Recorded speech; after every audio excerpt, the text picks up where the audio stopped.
ദൈവത്തിന് സ്തുതി. സ്നേഹമുള്ളവരെ, ഞാൻ ഇടുക്കി ജില്ലയിലെ ഇടുക്കി രൂപതയിലെ ഉദയഗിരി ഇടവക അംഗമാണ്. എൻ്റെ പേര് ബെന്നി മൂക്കിലിക്കാട്ട്. എനിക്ക് 55 വയസ്സുണ്ട്. 2019 ജൂൺ മാസം 18-ാം തീയതിയാണ് കൃപാസനത്തിൽ ആദ്യമായിട്ട് ഞാൻ കടന്നു വരുന്നത്. ഞാനിവിടെ കടന്നു വരുമ്പോൾ എൻ്റെ വീട്ടിൽ ഒത്തിരി സാമ്പത്തിക കടബാധ്യതകളും ഒത്തിരി അസമാധാനവും ഒക്കെ എൻ്റെ വീട്ടിൽ ഉണ്ടായിരുന്നു. ആ സമയത്താണ് ഞാൻ കൃപാസനത്തിലേക്ക് കടന്നു വരുന്നത്. ഏറ്റവും പ്രധാനമായിട്ട് ഇവിടെ കടന്നു വന്നപ്പോൾ ഞാൻ വെച്ച ഒരു ഉടമ്പടി എന്ന് പറയുന്നത് വാസയോഗ്യമായ ഒരു ഭവനം എനിക്കില്ല എന്നുള്ളതാണ്. എൻ്റെ വീട്ടിലേക്ക് ഒരു പെര പണിയുന്നതിനാവശ്യമായ സാധനങ്ങൾ എത്തിക്കുന്നതിനുള്ള വഴി സൗകര്യങ്ങളില്ല. റോഡിൽ നിന്ന് 250 മീറ്ററോളം അകലെയാണ് വീട് സ്ഥിതി ചെയ്യുന്നത്. ഇവിടെ ഉടമ്പടി എടുത്ത് 2ാമത്തെ പ്രാവശ്യം പുതുക്കിയിട്ട് തിരിച്ച് ചെന്നപ്പോൾ തന്നെ പെര പണിയുന്നതിനുള്ള സാധ്യതകളൊക്കെ തെളിഞ്ഞു വന്നു. എൻ്റെ കയ്യിൽ പൈസയൊന്നുമില്ലായിരുന്നു. ഞാൻ ആദ്യമേ സൂചിപ്പിച്ചതുപോലെ സാമ്പത്തിക കടബാധ്യതയിലൂടെയാണ് ഞാൻ കടന്നുപോയിക്കൊണ്ടിരുന്നത്. എങ്കിലും പെരപണി പെട്ടെന്ന് തന്നെ ഒരു ചെറിയ മുറി പിടിക്കാമെന്നുള്ള ആഗ്രഹത്തോടെ തുടങ്ങിയ പെരപണി പെര മൊത്തം പൊളിച്ച് നന്നായിട്ട് തന്നെ പണിയുന്നതിന് സാധിച്ചു. ഏകദേശം 10ഓളം ആൾക്കാർ നിരന്ന് നിന്ന് സാധനങ്ങൾ തലച്ചുമടായിട്ട് വീട്ടിൽ എത്തിച്ചിട്ടാണ് പെരപണി പൂർത്തീകരിക്കാനായിട്ട് സാധിച്ചത്. ഞാൻ പരിശുദ്ധ അമ്മയോട് പ്രാർത്ഥിക്കുമായിരുന്നു. അസാധ്യ കാര്യങ്ങൾ സാധിച്ചു തരുന്ന പരിശുദ്ധ അമ്മ, പെരപണിയാൻ യാതൊരു സാധ്യതയും ഇല്ലാത്ത ഈ സ്ഥലത്ത് വർഷങ്ങളായിട്ട് 10-50 വർഷത്തോളം ഞങ്ങൾ താമസിക്കുന്ന സ്ഥലമാണ്. ആ സ്ഥലം വിട്ട് ഉപേക്ഷിക്കാനായിട്ട് ബുദ്ധിമുട്ടുണ്ട്. അവിടെ തന്നെ ഒരു പെര പണിതാൽ നന്നായിരുന്നു എന്ന് പരിശുദ്ധ അമ്മയോട് ഞാൻ പറയുമായിരുന്നു. പെരപണി ആരംഭിച്ചപ്പോൾ തന്നെ എൻ്റെ കൂട്ടുകാരും മറ്റുള്ളവരും ഒക്കെ ഉപദേശിച്ചു, എവിടെയെങ്കിലും വഴിയരികിൽ ഒരു 10 സെൻറ്റ് സ്ഥലം മേടിച്ച് പെരപണിയുന്നതാണ് നല്ലത് എന്ന്. എൻ്റെ പ്രാർത്ഥന കേട്ട പരിശുദ്ധ അമ്മ അനുഗ്രഹിച്ചത് അവിടെ തന്നെ പെരപണിയുന്നതിന് വേണ്ടിയാണ്. അധികം ബാധ്യതകളില്ലാതെ തന്നെ ഒരു 1.5 വർഷത്തോളം എടുത്ത് ആ പെരപണി പൂർത്തീകരിക്കാനായിട്ട് സാധിച്ചു.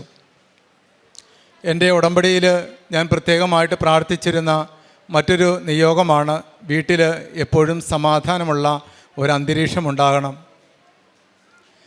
എൻ്റെ കുഞ്ഞുങ്ങളും ഭാര്യയും മാതാപിതാക്കളുമൊക്കെ എപ്പോഴും സമാധാനത്തിലും സന്തോഷത്തിലും കഴിയുന്നവരായി മാറണമെന്നുള്ളത്.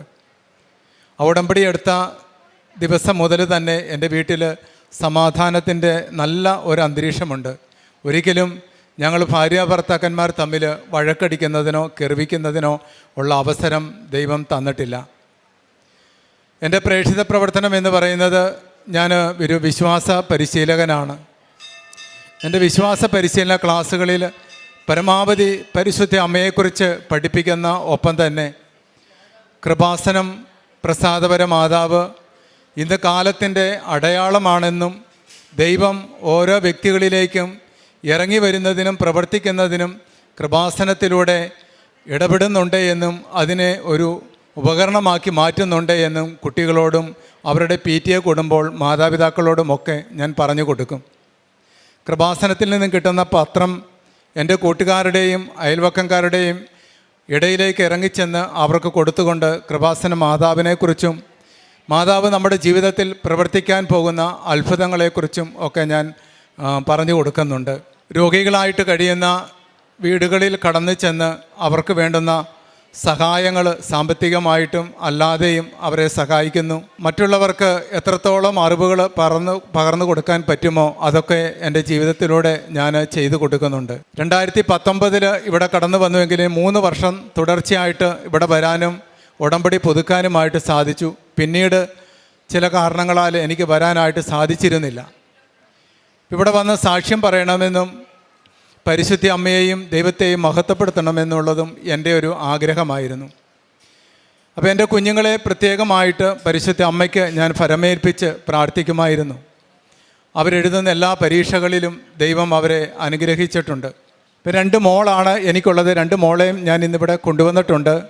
ഒരു മോള് ഇന്ന് പുതിയതായിട്ട് ഉടമ്പടി എടുക്കുകയാണ്. ഉടമ്പടി എടുക്കാൻ വേണ്ടി ഇപ്പോൾ മാതാവിൻ്റെ സന്നിധിയിൽ നിൽപ്പുണ്ട്.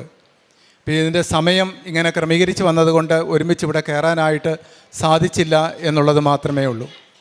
അപ്പം ഞാൻ പറഞ്ഞത് NNMSൻ്റെ സ്കോളർഷിപ്പ് പരീക്ഷയിലും ഉയർന്ന മാർക്ക് നേടി സ്കോളർഷിപ്പ് കരസ്ഥമാക്കാനായിട്ട് സാധിച്ചിട്ടുണ്ട്. എല്ലാ ദിവസവും ഒരു ദിവസം പോലും മുടങ്ങാതെ വിശുദ്ധ ബലിയിൽ പങ്കെടുക്കാനായിട്ട് പരിശുദ്ധ അമ്മയെ എന്നെ സഹായിച്ചു കൊണ്ടിരിക്കുന്നു. 2018 പ്രളയം, അതിനുശേഷം നമുക്ക് കൊറോണ വന്നു. ദേവാലയങ്ങളൊക്കെ അടച്ചിട്ട വളരെ കുറച്ച് ദിവസങ്ങൾ ഒഴികെ ബാക്കി എല്ലാ ദിവസങ്ങളിലും വിശുദ്ധ ബലിയിൽ പങ്കെടുക്കാനായിട്ട് സാധിക്കുന്നുണ്ട്. പരമാവധി കഴിയുന്നിടത്തോളം കുമ്പസാരിച്ചും കൂദാശകളിൽ പങ്കെടുത്തും മറ്റുള്ളവർക്ക് യേശുവിനെ പകർന്നു കൊടുത്തുകൊണ്ടും എൻ്റെ വിശ്വാസ ജീവിതവും സാക്ഷ്യത്തിൻ്റെ ജീവിതവും ഞാൻ തുടരുന്നു. എനിക്കും എൻ്റെ കുടുംബത്തിനും പരിശുദ്ധ അമ്മ എൻ്റെ ദേശത്തിനും നൽകിയിട്ടുള്ള എല്ലാവിധ അനുഗ്രഹങ്ങൾക്കും ഈശോയുടെ നാമത്തിൽ നന്ദി പറയുന്നു. ദൈവത്തെ ഞാൻ മഹത്വപ്പെടുത്തുന്നു. ദൈവനാമത്തിന് മഹത്വമുണ്ടാകട്ടെ. പരിശുദ്ധ അമ്മയ്ക്കും നന്ദി ഞാൻ പറയുന്നു. ആമേൻ. പ്രേക്ഷിത പ്രവർത്തനം കൃപാസനത്തിൽ നിന്ന് ഞാൻ പറഞ്ഞു, ഞാനിവിടെ വന്ന ദിവസങ്ങളിലൊക്കെ കൃപാസനത്തിലെ പത്രം മേടിച്ചുകൊണ്ട് പോയി മറ്റുള്ളവർക്ക് കൊടുത്ത് വിതരണം ചെയ്യുന്നുണ്ട്. അവരുടെ വീടുകളിൽ കൊണ്ടുപോയി തന്നെ ഞാൻ കൊടുക്കുന്നുണ്ട്. എൻ്റെ സൺഡേ സ്കൂളിലെ കുട്ടികളോട് ഞാൻ കൃപാസനം പ്രസാദപരം മാതാവിനോട് പറഞ്ഞിട്ടുണ്ട്. അവരുടെ PTA വിളിക്കുമ്പോൾ അവരോടും ഞാൻ പറഞ്ഞിട്ടുണ്ട്, നീ പഠിക്കാത്ത കുട്ടികളും വഴിതെറ്റിപ്പോകുന്ന കുട്ടികളും അനുസരണമില്ലാത്ത കുട്ടികളും ഒക്കെ വരുമ്പോൾ അവരുടെ മാതാപിതാക്കളെ വിളിച്ച് ഞാൻ പറഞ്ഞിട്ടുണ്ട്, നമുക്ക് നിയന്ത്രിക്കാൻ പറ്റാത്തത് പരിശുദ്ധ അമ്മയ്ക്ക് നിയന്ത്രിക്കാനായിട്ട് സാധിക്കും. ഈ കുഞ്ഞുങ്ങളെ പരിശുദ്ധ അമ്മയ്ക്ക് സമർപ്പിച്ച് നിങ്ങൾ പ്രാർത്ഥിക്കുക, നിങ്ങൾ പോയി ഉടമ്പടി എടുക്കുക എന്ന് ഞാൻ പറഞ്ഞിട്ടുണ്ട്. അതുപോലെ പത്രവിതരണം, അതുപോലെ തന്നെയാണ് ഞാൻ ഈ സാക്ഷ്യത്തിൻ്റെ ജീവിതം. ഞാനിവിടെ വരാത്ത കുറേ നാളുകളുണ്ടായിരുന്നു. എനിക്ക് ചില സാങ്കേതിക കാരണങ്ങളാൽ കൃപാസനത്തിൽ വരാൻ പറ്റാത്ത സമയമുണ്ടായിരുന്നു. ആ സമയത്തും കൃപാസനം ഉടമ്പടി പ്രാർത്ഥനകളൊന്നും ഞാൻ മുടക്കിയിട്ടില്ല. അത് നന്നായിട്ട് തന്നെ ഞാൻ നടത്തുന്നുണ്ട്. അതുപോലെ ആ സമയത്തും ഞാൻ കൃപാസനത്തെക്കുറിച്ചും പരിശുദ്ധ അമ്മയെക്കുറിച്ചും മറ്റുള്ളവരോട് കിട്ടുന്ന അവസരങ്ങളിലെല്ലാം ഞാൻ പറയുമായിരുന്നു. അതുപോലെ ഒരു സാക്ഷ്യമാണ് എനിക്ക് പറയാനുള്ളത്. ഞങ്ങൾ ഇടുക്കിക്കാർ പ്രത്യേകിച്ച് കർഷകരാണ്. ഏലക്കൃഷി ചെയ്യുന്ന സമയമാണ്. നല്ല മഴ ഉണ്ടാകുന്ന സമയത്ത് ഏലത്തിന് ചീച്ചൽ എന്ന് പറയുന്ന അഴുകൽ എന്ന് പറയുന്ന ഒരു രോഗമുണ്ടാകും. ഈ രോഗമുണ്ടായിക്കഴിഞ്ഞാൽ എത്ര വലിയ തോട്ടമാണെങ്കിലും അതൊക്കെ ചിലപ്പോൾ ഒരു 1-2 ആഴ്ചകൾ കൊണ്ട് ഒരു ഫംഗസ് രോഗമാണ്, അത് പടർന്ന് പിടിച്ച് നശിച്ചു പോകും.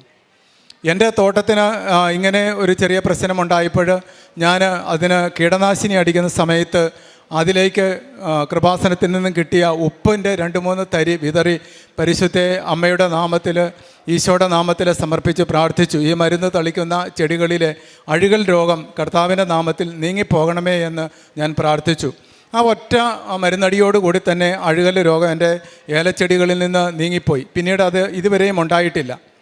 അപ്പം എൻ്റെ എല്ലാ പ്രാർത്ഥനകളിലും എൻ്റെ എല്ലാ നിയോഗങ്ങളിലും പരിശുദ്ധ അമ്മ കാര്യമായിട്ട് തന്നെ സ്വാധീനിക്കുന്നുണ്ട്, എന്നെ അനുഗ്രഹിക്കുന്നുണ്ട്, എൻ്റെ കുടുംബത്തെ അനുഗ്രഹിച്ചിട്ടുണ്ട്.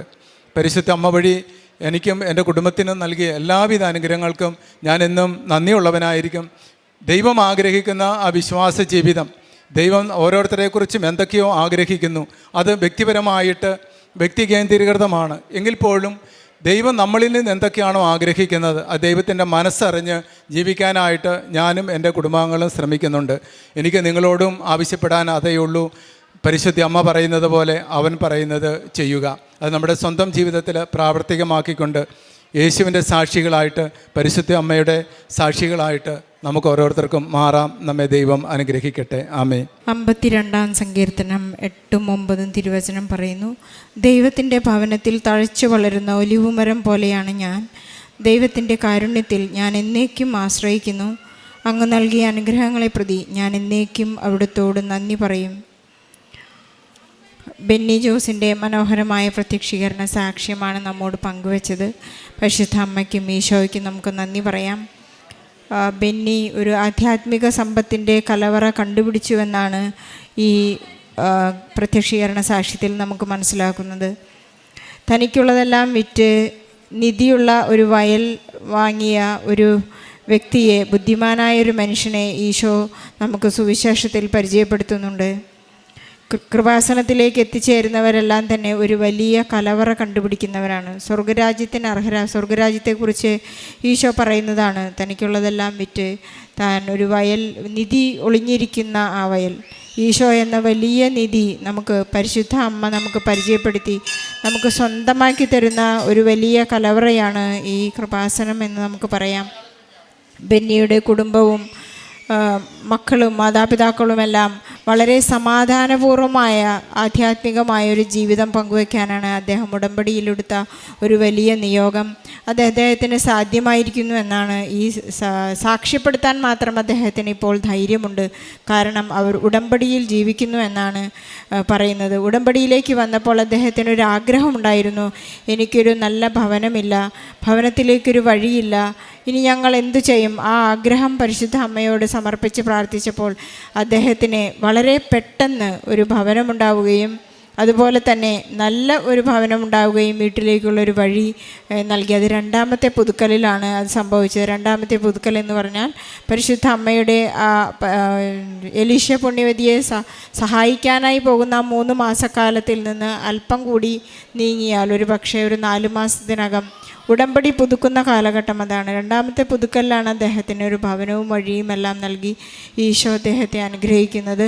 നമുക്ക് പരിശുദ്ധ അമ്മയോട് നന്ദി പറയാം. അതുപോലെ തന്നെ എല്ലാ ആളുടെ വയലേലകളും, ഏലത്തിൻ്റെ വയലെല്ലാം അഴുകലെന്ന അസുഖം വന്ന് ബാധിച്ചപ്പോൾ ഈശോയുടെ ആ വലിയ വിശുദ്ധ ഉപ്പാണ് അവിടെ തെളിച്ച് അദ്ദേഹം അവരുടെ കീടനാശിനിയോടൊപ്പം തെളിച്ച് പ്രാർത്ഥിച്ചതിൻ്റെ ഫലമായി നല്ല വിളവ് ലഭിച്ചു എന്ന് പറയുന്നു.